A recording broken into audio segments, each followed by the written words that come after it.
is it really a normal sort of an occurrence to gather all top brass of the military to one specific location? To tell us more on this, we're joined this broadcast by retired Lieutenant Colonel Daniel Davis from Sterling, United States.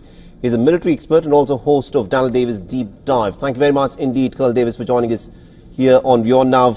Donald Trump is trying to shrug it off, saying that it's not really a big deal. He says that it's great communication, it's what's going on.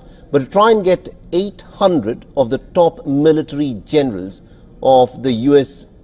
Defense Forces, is this routine? Can you think of the last time that this has happened?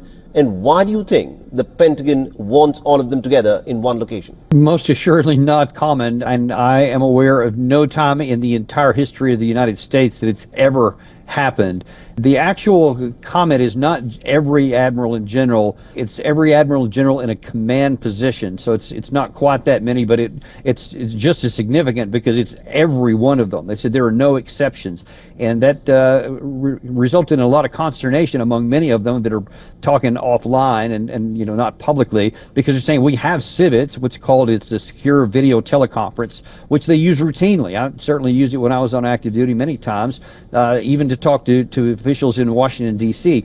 So they don't really understand why would you need to come in person and face to face when you could have everybody convene one time without having to leave their command. Some of them were upset because, you know, we're in the Pacific area or in the Central Command area in the Middle East, etc., or certainly in the European Command. They're like, why should we all leave all of these places and assemble here when we can do so a normal means? And so that alone tells you something is very much out of the ordinary.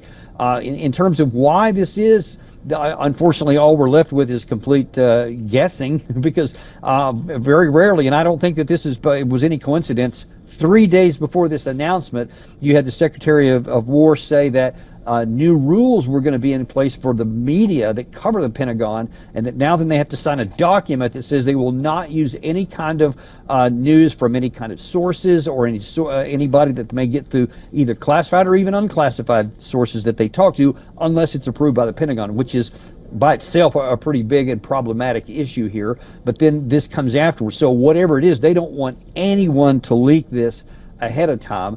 And, you know, is it something? It could be something big. It could be something related to renaming the Department of War, and I want to see you face to face. You know, I don't want it to just be on a television screen because I want to reinforce this.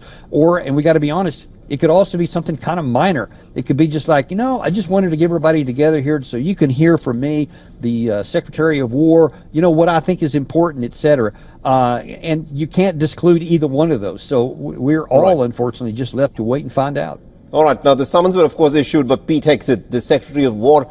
But the American President, Donald Trump, he's the Supreme Commander of the Armed Forces. Do you think he may want to have a word with all those general and commanding officers who will be assembled there?